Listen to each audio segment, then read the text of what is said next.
Landseer originates from the Newfoundland dog breed, but is somewhat larger and exists today as a separate dog breed.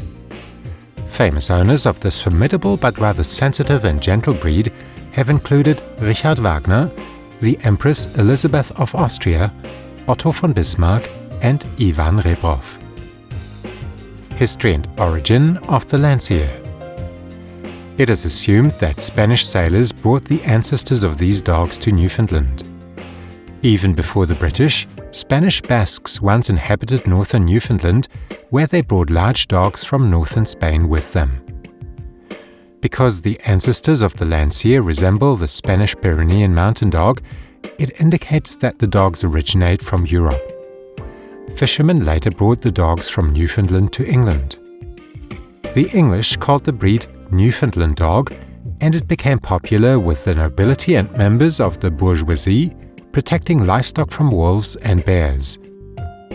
The English animal painter Sir Edwin Henry Landseer chose the black and white variant of the Newfoundland dog as his favorite motive, which increased the dog's popularity. So much so that the breed was eventually named after him, and since then has been called the Landseer.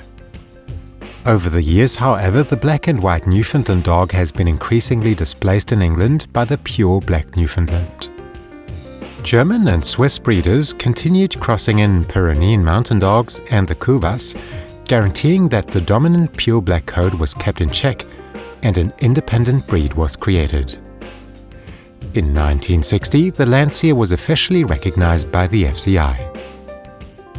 Appearance of the Landseer.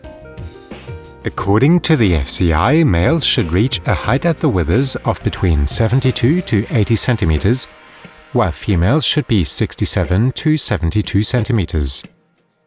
They weigh around 50 to 75 kilos, depending on the sex, and they have a life expectancy of about 11 years. Landseers are strong, muscular, and have a broad skull with a definite stop.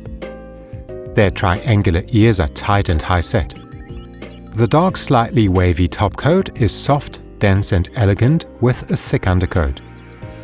The primary color is white with irregular black markings and a black mask.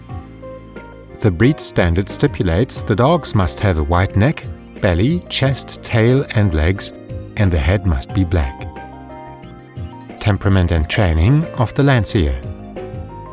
The dogs are gentle, affectionate, and empathetic, and are particularly patient with children. They make good therapy and mountain rescue dogs. They have a very high threshold, are hardly ever aggressive, and love being together with their pack. They are quite reserved around strangers. Landseers need a consistent and sensitive training from an early age, so they can learn who the leader of the pack is, particularly as dominant males always try to take control. Exercise and care of the Landseer. The dogs need space to roam. As they have a keen instinct for herding, they should never be kept in a kennel. A fenced garden is ideal. Landseers enjoy long walks and are happy when their owner interacts with him. The dogs feel comfortable in their pack and also enjoy challenges such as retrieving objects.